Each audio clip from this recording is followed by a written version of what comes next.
Працягнем абмяркоўваць інтэграцыю Беларусі і Расіі з Анатолем Лябедзькім, дырэктарам Цэнтру «Еўрапейскі дыялог», а таксама дарадцам Святланы Ціхановскай у парламенцкай супрацы, які з намі знаходзіцца на відэасувязі. Добрый вечар, спадар Анатоль. Дзякуем, што далучыліся да нашага эфіру.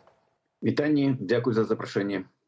Паліталагіня Аліна Харысава звярнула ўвагу ў эфіры Еўрарадыё на дыскусію, якая разгарнулася ў сацыяльнай сетцы Threads.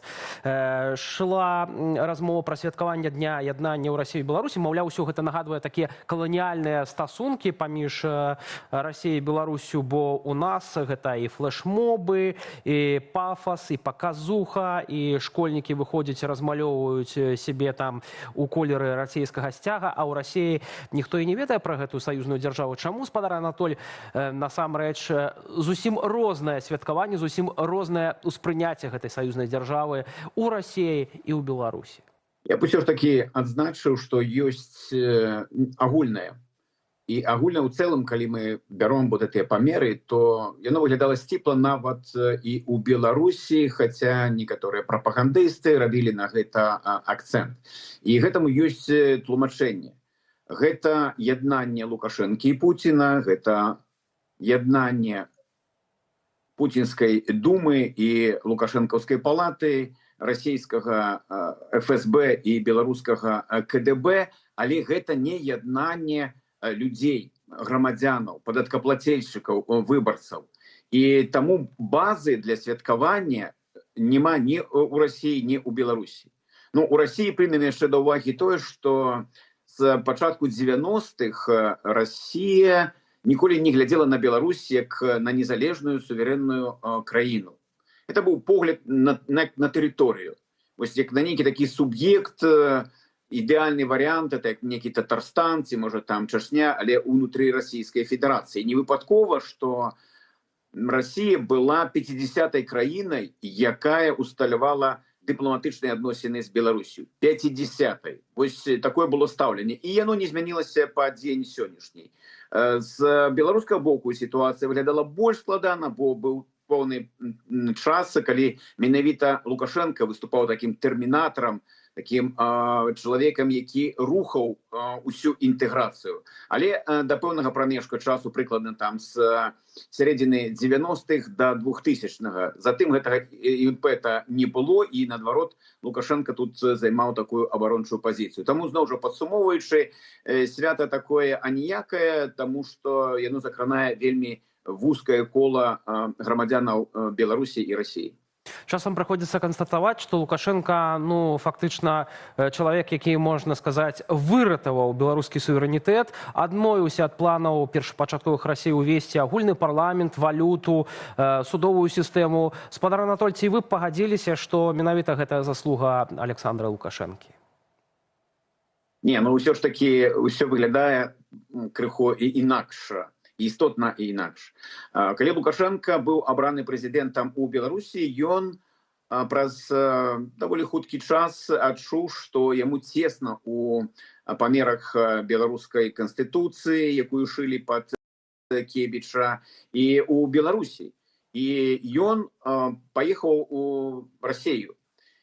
І адчуў сябе вельмі камфортна. І сярод казакоў на Доне, і сярод маракоў на Дальнім Усходзе, і сапраўды яго там сустракалі расейцы так з хлебам і соллю. І у Лукашэнку менавіта тады, у сярэдзіне 90-х, з'явіўся такі план, які называлі славянскі прэзідэнт.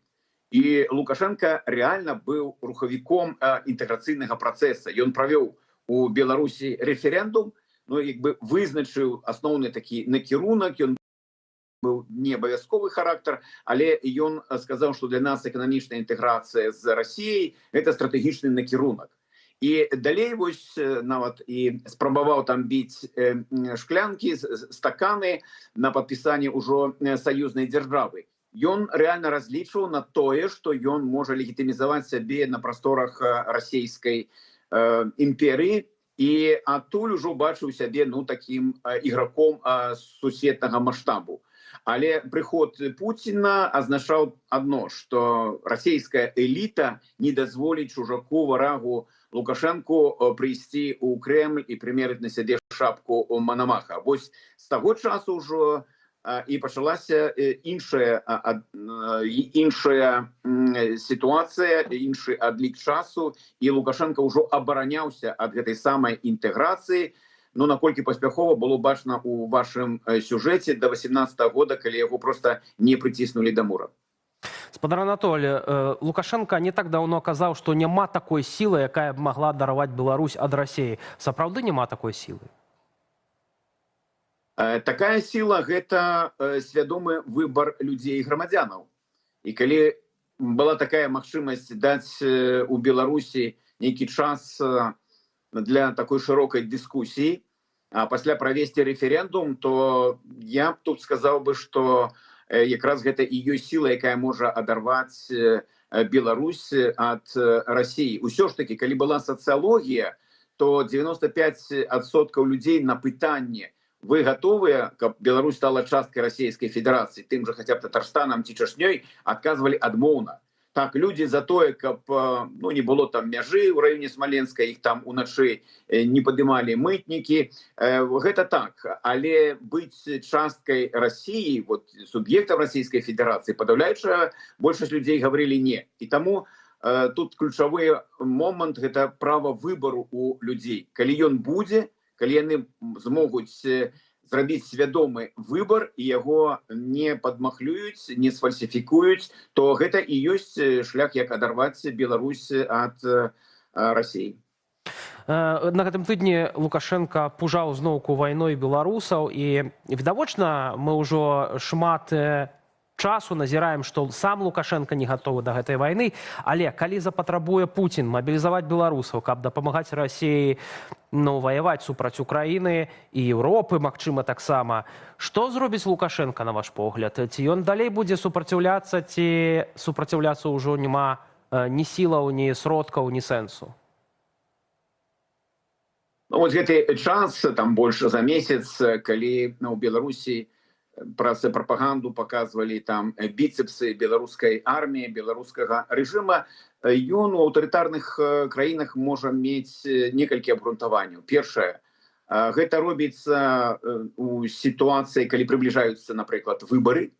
І тут яскравы прыклад – гэта Угоршчына, гэта Орбан. Другое, для таго, каб адцягнуць увагу грамадзянаў ад іншых балючых пытанняў, напрыклад, эканамічныя, сацыяльныя пытанні, альбо каб яшчэ больш закруціць гайкі, прыняць нейкае заканадаўства ці змены на ўзроўні правапрымяняльнай практыкі, каб зменшыць магчымасці для людзей і усталяваць большы кантроль. Калі мы пакладзем гэта на беларускую сітуацыю, то выбараў у нас няма ўжо некалькі дзесяцігоддзяў, і могуць быць тут любыя лічбы. Таксама гайкі ўжо закручваць няма куды, можна тут і разьбу сарваць. Адзінае, што я б сказаў, тут відаць, это тое, што Лукашенко ўсё ж такі працягвае змагацца за нейкую частку хіскага электарата, якія могуць засынаць там белымі, а прачынацца чырвонымі. Яму ўсё ж такі трэба нейкая сацыяльная апора ў грамадстве. А другое, і відаць, гэта самае галоўнае, то, што хацеў зрабіць Лукашенко праз эту мобілізацыю сваіх сілавікоў, паглядзець рэальна, ці ёсць за ім гэты падмурак сілавых ведомстваў, наколькі ён можа быць апірышчам для яго. Думаю, што Лукашенко, калі гаварыць пра нейкія пагрозы для рэжыма, ён разглядае гэта Украіну і Кремль, як не дзіўна. Украіна – гэта тая краіна, дзе зараз ніхто не будзе лічыць да 10, зразу могуць даць па фейсу і вельмі балюча.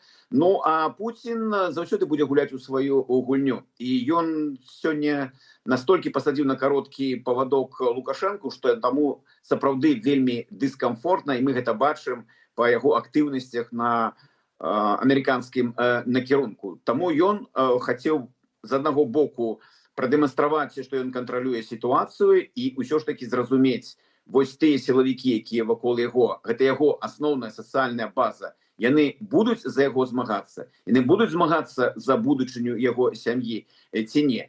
Вот гэта тое, ад чаго баліць у Лукашэнкі галава. Але ці будуць гэтыя сілавікі супраціўляцца Расіі, калі тая захоча ўсё ж такі анексаваць тэрыторыю Беларусі?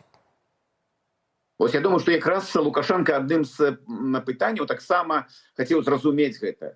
Таму што ўсё ж такі сілавікі, яны вельмі розныя. І сярод кола нашых знаёмых мы заўсёды можам знайсці і прабеларуска настроеных сілавікоў, якія сапраўды разумеюць пагрозы і небяспекі, якія ідуць ад Расіі, і мы бачым тых, хто настолькі ўжо зліўся ў экстазе з рускім светам, што іх сапраўды не адарваць. І Лукашенку вельмі важна разумець, якое рэальнае становішча там, якія там рэальныя расклады. Ці зразумеў ён гэта?